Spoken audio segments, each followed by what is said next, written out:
우리 하나님의 말씀 빌립보서 1장 20절부터 24절까지의 말씀을 함께 봉독하시겠습니다. 나의 간절한 기대와 소망을 따라 아무 일에든지 부끄러워하지 아니하고 지금도 전과 같이 온전히 담대하여 살든지 죽든지 내 몸에서 그리스도가 존귀하게 되게 하려 하나니, 이는 내게 사는 것이 그리스도니 죽는 것도 유익함이라. 그러나 만일 육신으로 사는 이것이 내 일의 열매일진데 무엇을 택해야 할는지 나는 알지 못하노라. 내가 그 둘 사이에 끼었으니 차라리 세상을 떠나서 그리스도와 함께 있는 것이 훨씬 더 좋은 일이라. 그렇게 하고 싶으나 내가 육신으로 있는 것이 너희를 위하여 더 유익하리라. 아멘. 이 말씀 본문으로 하여서 우리 제목 한번 같이 해보시겠습니다. 불안의 시대, 우리의 담대함은? 이러한 제목으로 하나님 은혜 나누겠습니다. 20년이 훨씬 더 지난 일인데요, 한 24년 전에 어느 날 미국에 어학연수를 가 있던 제 친구가 국제전화로 저에게 전화를 했어요. 그때만 해도 국제전화하는 게 지금처럼 편리하지 않았는데 갑자기 전화를 했는데 급한 일이에요. 뭐냐면 자기 여자친구가 한국에서 길을 가다가 쓰러져서 지금 병원에 입원해 있는데, 그 여자친구의 가족들은 다 지방에 살고 지금 아무것도 못 먹고 있는데 가서 좀 돌봐주고 뭐 좀 먹을 게 해달라고 그렇게 저한테 부탁을 했어요. 얼마나 다급하면 미국에서 이렇게 전화가 왔을까? 저는 본 적도 없는 여자친구인데요, 돌봐달라고 하니까 또 뭘 좀 먹게 해달라니까 지금도 기억나요. 동원 참치죽을 하나 사가지고 제가 중앙대 병원, 그때는 충무로에 있었는데요, 거기에 이제 문병을 갔습니다. 갔는데 제가 볼 때는 별로 아픈 것 같지가 않은 거예요. 쓰러졌다고 하는데 어디 다친 곳도 없고 링거 하나 맞지 않고 그냥 병실에 있더라고요. 그래서 이제 얘기를 들어보니까 뭐라고 설명을 하는데 저는 무슨 말인지 잘 모르겠어요. 길을 가는데 갑자기 다리에 힘이 빠지고 숨이 막 막혔대요. 그리고 막 심장이 막 빨리빨리 뛰고 꼭 죽을 것만 같고 너무나 답답하고 무서워서 굉장히 힘들었는데 자기도 모르게 쓰러졌고 어떤 사람의 도움으로 병원에 옮겨져서 이렇게 입원을 한 거예요. 그래서 얘기를 들었는데 그 병명을 공황장애라고 저한테 얘기를 해주더라고요. 근데 24년 전에는 아직까지 공황장애가 그렇게 우리 사회에 많이 알려지지 않았어요. 그래서 저도 그 얘기를 들었는데 이게 몸에 어디가 이상이 생긴 건지 어떤 건지 잘 모르겠더라고요.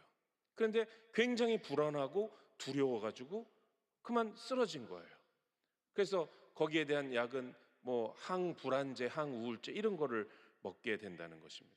여러분, 지금은 TV에 많이 나오는 연예인들이 자기가 공황장애 때문에 진단을 받고 막 불안하고 죽을 것 같고 그래서 쓰러지고 약 먹고 관리하고 있고 이런 얘기를 하는 경우가 많이 있어서 지금은 이제 많이 알려졌어요. 이런 일이 굉장히 많습니다. 오늘 말씀의 제목처럼 지금은 불안의 시대, 불안한 시대라는 것이죠.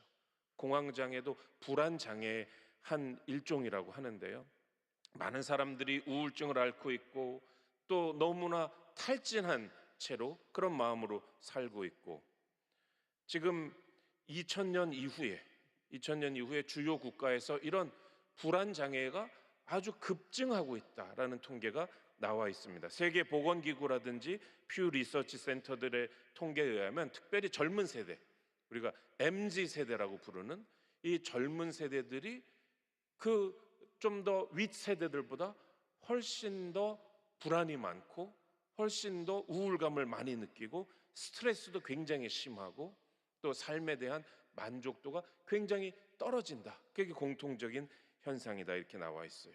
물질적으로는 이전 세대보다 더 풍요로움을 누리고 있지만 그러나 마음에 이런 불안의 문제, 스트레스의 문제가 많다는 것이죠. 마태복음 16장 3절을 보면 예수님께서 너희가 날씨는 분별할 줄 알면서 시대의 표적은 분별할 수 없느냐라고 사두개인과 바리새인들에게 말씀하시는데요. 시대의 표적이 무엇인가?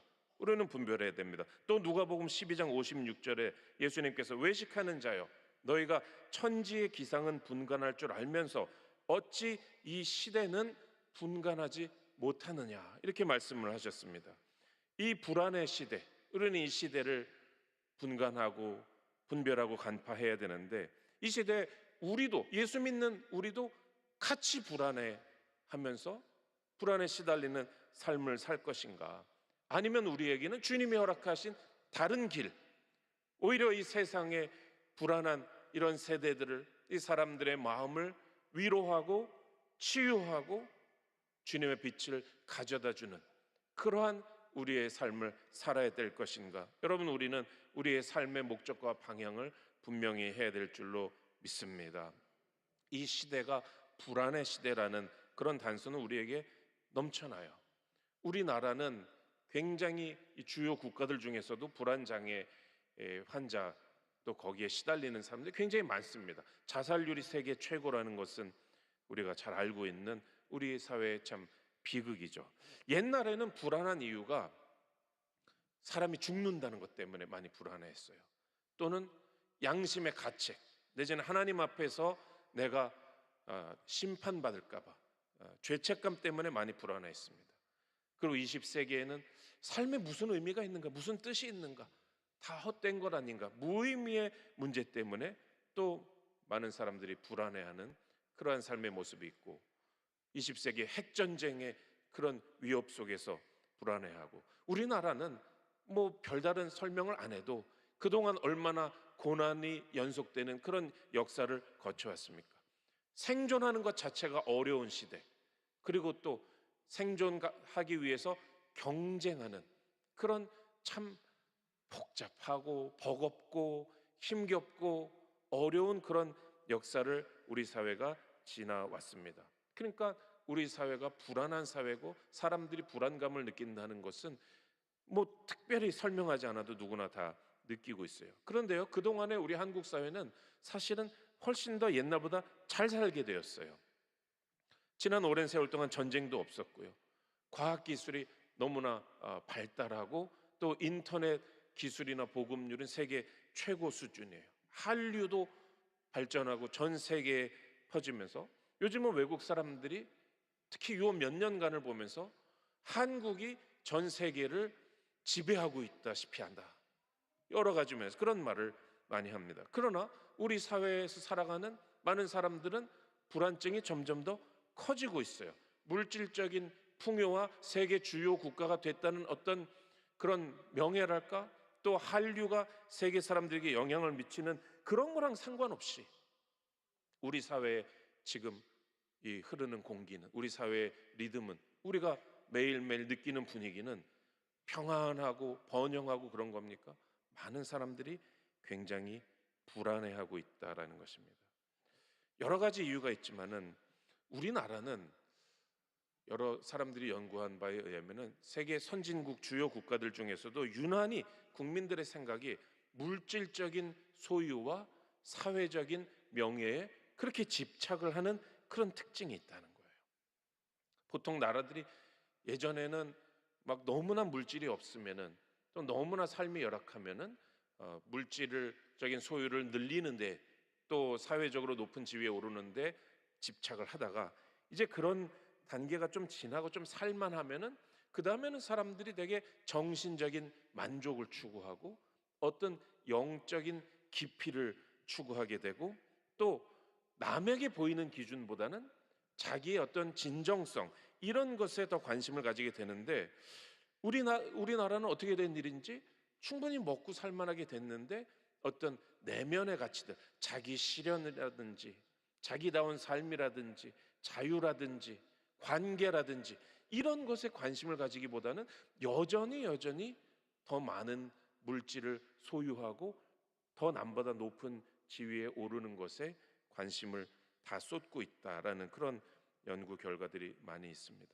그래서 우리 사회의 이 불안의 시대는 영적인 그런 측면이 있다라고 말할 수가 있습니다. 단순히 경제적인 사회적인 불안이 아니라 영적인 거예요. 왜 영적인 겁니까? 우리 사회의 방향이 그쪽으로 가고 있기 때문에 그렇습니다. 우리 사회에 어떤 하나님이 주신 사명감, 또 그 사명을 이루는 삶에서 느끼는 그런 의미와 보람과 기쁨, 이런 것은 우리 사회 전체적으로 별로 중요하게 생각되고 있지 않는 거예요. 사람 사이의 관계, 보람, 자기 만족, 진실성, 이런 것은 크게 관심사가 안 되고 여전히 외적인 성공, 돈, 권력, 교육, 지위, 이런 유한한 것들에 집착하고, 성경적으로 말하면 땅의 것들을 바라보고 위의 것을 바라보지 않으니까 이것은 우리 사회 전체에 퍼진 하나의 영적인 문제이고, 여기에서 불안이 오는 것입니다.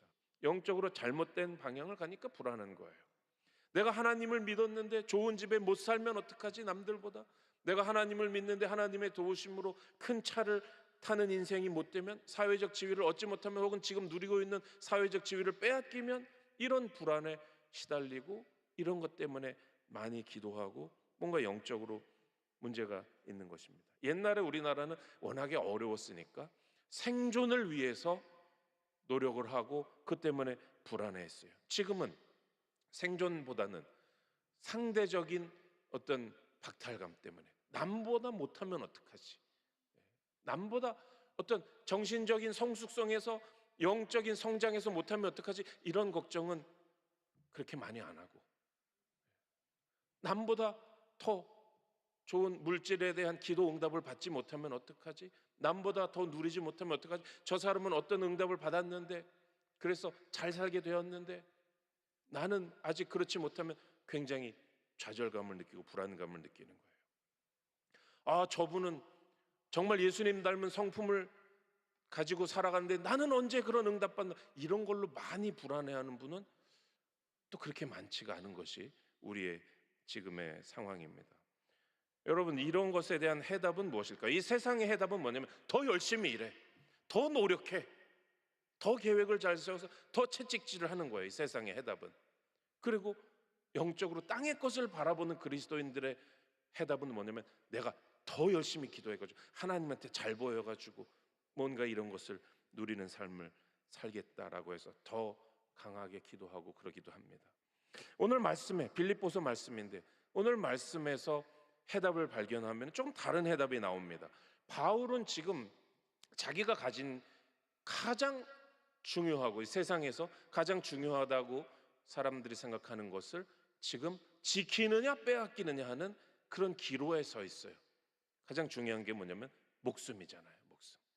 지금 잡혀서 순교를 당하느냐, 아니면은 어떻게 그 위기에서 빠져나와서 계속 이 땅에서 살아가느냐, 그 상황이에요. 가장 불안한 상황이죠. 생존이 위협을 받는 상황입니다. 그런데요, 바울은 불안해하지를 않아요. 불안의 기운이 전혀 없어요. 여유가 넘쳐납니다. 불안의 시대에 담대함이라는 답을 오늘 말씀은 우리에게 주고 있는 것입니다. 여러분, 빌립보서 1장 20절 말씀 우리 같이 읽어보겠습니다. 나의 간절한 기대와 소망을 따라 아무 일에든지 부끄러워하지 아니하고 지금도 전과 같이 온전히 담대하여 살든지 죽든지 내 몸에서 그리스도가 존귀하게 되게 하려 하나니. 아멘. 내가 죽으면 어떡하지? 내가 로마 군대에 잡히면 어떡하지? 사형 선고가 내려지면 어떡하지? 이런 고민을, 이런 불안감을 사도 바울은 여기서 얘기하고 있지 않아요. 오히려 내가 살든지 죽든지 내 몸에서 그리스도가 존귀하게 되기를 소원한다라는 것입니다. 그 담대함이 있는 거예요. 두려움이 없는 거예요. 그러니까 불안하지가 않은 것입니다. 왜 그렇습니까? 1장 21절 같이 읽어봅니다. 이는 내게 사는 것이 그리스도니 죽는 것도 유익함이라. 아멘. 무슨 말씀이냐면은 내가 죽든지 살든지 내 안에는 그리스도께서, 예수님이 살고 계신다. 그러니까 내가 예수님이 내 안에 있으니까 내가 죽어도 예수님이 내 안에 계시고, 내가 살아도 예수님이 내 안에 계시고, 그러니까 나는 죽어도 유익해요. 죽어도 좋아. 괜찮아요. 어찌됐든 죽든지 살든지 나는 예수님과 함께 있다라는 그러한 담대함을 여기서 말하고 있는 것입니다. 여러분, 오늘날 우리 한국 사회에서는 돈과 힘과 사회적인 지위만 있으면, 또 건강까지 있어야죠. 거기까지 있으면 다른 건 아무래도 괜찮아요. 영적으로 내가 어떤 지경에 있든지 정신적으로 어떤 지경에 있든지 상관하지 않는 거예요. 바울과 정반대예요. 건강과 돈과 지위만 있으면 아무래도 괜찮아. 이런 정서가 우리 사회에 많이 있습니다. 근데 그게 평안을 주는 게 아니라 그런 것들을 못 얻을까 봐, 빼앗길까 봐 불안하면서 사는 거예요. 사도 바울은 정반대로 예수님이 내 안에 계시니까, 예수님만 계시면 나는 죽어도 괜찮아, 나는 살아도 괜찮아, 나는 담대하고 평안해. 사도 바울은 이렇게 오늘 고백하고 있는 것입니다. 여러분, 우리가 정말로 영적으로 성장하고 주님과 가깝게 동행하고 주님과 관계를 맺고 살면 우리 중에 많은 분들이 그런 것을 삶에서 체험하고 있을 줄로 믿습니다. 굉장히 나쁜 일이 사실은 그렇게 나쁘지 않다는 그러한 마음을 주님이 주시잖아요. 왜 아멘이 별로 안 나오네요. 세상적으로는 별로 안 좋은 일처럼 보여요. 그러나 그 진짜 의미는 그렇지 않을 수가 있어요. 주님이 그것을 변화시켜 주실 수 있고, 또 그 가운데서 우리에게 어떤 주님이 주시는 기쁨이 있을 수 있고, 영적인 성장이 있을 수 있고, 의미가 다를 수가 있는 거예요. 그리고요, 세상적으로 굉장히 좋아 보이는 일도, 뭐 돈이 많이 생긴다든지 권력이 많이 생긴다든지 이런 일도 그렇게 좋은 일이 아닐 수가 있는 거잖아요. 여러분, 영적으로 우리가 그런 것을 시시때때로 많이 느낍니다. 그렇기 때문에 정말로 영적으로 성장하는 사람들은 이 세상에서 말하는 어떤 불안 요인, 내가 건강이나 돈이나 지위나 이런 것이 흔들릴 때에도 이게 주님 안에서 예수님이 나와 함께 계시기 때문에 꼭 나쁜 일이 아닐 수 있다라는 그런 믿음의 담대함을 가지고 우리는 살아가는 줄로 믿습니다. 그래서 사도 바울이 그 얘기를 하면서 또 여기서 중요한 말씀이, 주제가 열매라는 게 나와요. 열매. 나의 육신의 생명보다 하나님이 주신 사명을 이루는 데 있어서의 열매를 사도 바울은 더 생각하고 있습니다. 빌립보서 1장 22절 같이 읽어봅니다. 그러나 만일 육신으로 사는 이것이 내 일의 열매일진데 무엇을 택해야 하는지 나는 알지 못하노라. 왜냐하면 순교당하지 않고 내가 목숨을 계속 유지하면서 살면은, 그러면 빌립보 교인들이나 또 사도 바울이 개척한 교회들, 또 돌보는 사도 바울의 제자들, 성도들에게 유익이 되잖아요. 그들이 열매잖아요, 사도 바울이. 그러니까 내가 여기 이 땅에 계속 있으면 내 열매가 유익을 얻을 텐데 라는 생각을 하니까, 정말 내가 택할 수 있다면 내가 지금 당장 천국에 가서 주님과 살지, 아니면 주님 주신 사명의 열매를 여기서 더 돌봐야 될지, 참 선택하기 어렵다라는 것이에요. 23절 같이 읽어봅니다. 내가 그 둘 사이에 끼었으니 차라리 세상을 떠나서 그리스도와 함께 있는 것이 훨씬 더 좋은 일이라. 그렇게 하고 싶으나 24절요. 내가 육신으로 있는 것이 너희를 위하여 더 유익하리라. 아멘.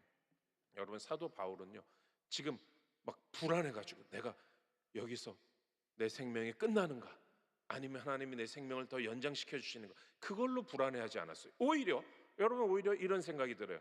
사도 바울은 지금 감옥에서 둘 다 좋은 거예요. 내가 여기서 순교하면 주님의 품에 안기니까 좋고, 그리고 내가 여기 계속 있으면 주님이 주신 사명의 열매를 돌볼 수 있으니까 또 좋고, 거의 사도 바울이 영적으로 지금 어떤 의미에서는 즐기고 있는 것처럼 느껴져요. 어느 쪽이든 그리스도가 내 안에 있으니까 주님이 나에게 유익하게 해주실 것이다라는 것이죠. 여러분, 크리스찬이 왜 불안해할까요? 어느 한쪽으로 꼭 이루어져야 된다고 생각하고 그쪽으로 마음을 다 쓰고 그쪽으로 기도하니까 불안한 거예요. 여기서 만약에 사도 바울이 내가 이번에 꼭 순교를 해야 되는데, 꼭 순교해 내가 주님께 목숨을 바쳐야 되는데 내가 순교 안 하게 되면 어떡하지? 그러지 않았잖아요. 내가 여기서 꼭 살아가지고 빌립보 교인들도 돌보고 고린도 교인들도 돌보고 그래야 되는데 내가 여기서 죽으면 어떡하지? 만약에 그렇게 한쪽으로 소원을 가지고 그쪽으로만 기도를 하고 거기에만 어떤 살 길이 있다고 생각하고 그것만이 의미 있다고 생각하면 그게 안 이루어질까 봐 불안한 거예요. 여러분, 우리의 삶은 그렇습니다. 우리가 무슨 기도를 할 때, 무슨 소원을 가질 때, 야, 이거 아니면 안 될 텐데, 마치 세상 사람들처럼 이거 아니면 안 될 텐데, 주여 이것을 이루어 주옵소서, 그것만 생각하면 마음속에 뭐가 있어요? 그게 안 될 때는 어떡하지라는 불안에 사로잡혀서 살 수밖에 없는 것입니다. 그러나 사도 바울은 어떤 두려움도 없고 담대함만 있었어요. 담대함만 있었어요. 그래서 사도 바울이 빌립보 교인들에게 하는 말은 빌립보서 2장 27절에 우리 같이 한번 읽어봅니다. 오직 너희는 그리스도의 복음에 합당하게 생활하라. 어떤 일이 일어나야만 하고, 아니면 어떤 일은 안 일어나야만 하고, 어떤 것은 내가 얻어야만 하고, 어떤 것은 뺏기지 말아야만 하고, 그게 문제가 아니라 오직 그리스도의 복음에 합당하게 생활하는 것, 사명, 열매, 주님과의 동행, 그것을 신경 써라. 그것에 마음을 쏟아라. 그러면 불안해서 벗어나게 될 줄로 믿습니다. 그래서 여러분, 우리는 사도 바울이 빌립보서 4장 6절에서 7절에 말한 아무것도 염려하지 말고 오직 기도로 주님께 맡기는 삶을 살아야 될 줄 믿습니다. 4장 6절 7절 우리 같이 한번 읽어보겠습니다. 아무것도 염려하지 말고 다만 모든 일에 기도와 간구로 너희 구할 것을 감사함으로 하나님께 아뢰라. 그리하면 모든 지각에 뛰어난 하나님의 평강이 그리스도 예수 안에서 너희 마음과 생각을 지키시리라. 아멘. 염려하지 마라. 불안해하지 말아라. 불안해하지 말아라. 하나님께 맡기고 기도하고 간구하고 감사해라. 그러면은 주님이 평강을 주신다. 불안해하지 않는다. 초조해하지 않는다. 그런 약속을 하나님이 주신 것입니다. 저는 바로 어저께 우리 서대문 성전의 어느 지역장님이 그러시는 거예요. 이제 내일 모레부터 그 지역에 어떤 문제가 있는 성도 두 분하고 셋이서 같이 40일 작정 기도를 하신다는 거예요. 저녁 6시 반부터 40일 작정 기도를 한다. 문제가 있으니까 기도를 하죠. 불안한 마음이 있으니까 기도를 하죠. 그러나 제가 그 말씀을 들으면서 40일 동안 매일 저녁마다 일 끝나고 와서 6시 반부터 그렇게 지역장님과 성도들이 함께 주님께 부르짖을 때 어떤 일이 일어날 것인가? 저는 이 빌립보서 4장 6절 7절의 말씀이 그분들의 삶에 이루어지겠구나라는 기대를 가지고 있습니다. 기도를 시작할 때는 40일 시작할 때는 염려도 있고 불안도 있을 수 있지만 기도와 간구로 감사함으로 주님께 아뢰을 때에 주님께서 염려가 아니라 걱정이 아니라 평강을 주실 줄로 믿습니다. 여러분, 공황장애가 아니더라도 불안장애가 아니더라도 사람의 마음이 불안한 시대에 우리는 살고 있습니다. 그러나 사도 바울처럼 내 안에 그리스도가 계시니까 이 일이 이루어지든 안 이루어지든 나는 다 유익하고 하나님은 거기서 유익한 것을 반드시 이루어 주실 것이라는 믿음을 가지고 기도할 때에 여러분, 최근에 혹시 어떤 일 때문에 마음이 힘들고 몸이 힘들고 의욕이 떨어지고 마치 이 시대의 자녀들처럼 불안해 혹시 지금 침범당하고 있는 분이 계실지라도 감사함으로 기도와 간구로 아랠 때에 주께서 우리 마음을 붙잡아 주실 줄로 믿습니다. 여러분, 이 말씀 아멘으로 받아들이십니까? 아멘. 기도합니다. 몸이 아픈 분은 아픈 곳에 믿음으로 손을 얹고 문제와 소원을 위해서 가슴에 손을 얹고 기도합니다. 하나님 아버지, 감사합니다. 주님께서 우리의 삶을 붙잡아 주시는데 하나님, 우리가 어찌하여 우리 속에서 낭망하고 실망하고 불안해하겠습니까? 하나님, 오늘 말씀을 통하여서 그리스도와 함께 있을 때 어떠한 일이 일어나도 유익하게 해주신다는 것을 주님 다시 한번 우리가 알고 믿고 고백하게 하시니 감사합니다. 하나님 아버지, 믿는다고 하면서도 이 시대를 본받아서 하나님, 우리가 욕심과 욕망과 잘못된 방향으로 감으로 말미암아 불안에 시달리는 삶을 살지 않게 하시고 믿음으로 담대하게 주님께 구함으로써 평강을 받아 누리는 우리 모두가 되게 하여 주시옵소서. 믿음으로 손 얹은 부위마다 예수 그리스도의 보혈의 권능으로 치료의 역사를 허락하여 주시옵소서. 깨끗하게 고쳐 주시옵시고, 통증이 사라지게 하여 주시옵시고, 기력이 넘치게 하여 주시옵시고, 예수 이름으로 저주받은 암세포는 떠나가게 하여 주시옵시고, 염증이 고침받게 하여 주시옵시고, 주님 주신 건강을 누림으로 말미암아 주님께 영광 돌리게 하여 주시옵소서. 삶의 문제들 가지고 나왔습니다.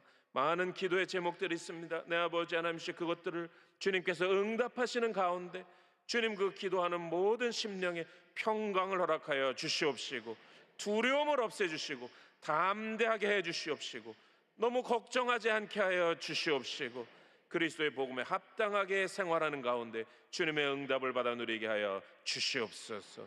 주님 전에 예물 드린 손길들, 그 마음의 소원과 기도의 제목에 주께서 신실하게 응답하셔서 평강의 길로 인도하여 주옵소서. 감사하며 예수님 이름으로 기도 올리옵나이다. 아멘.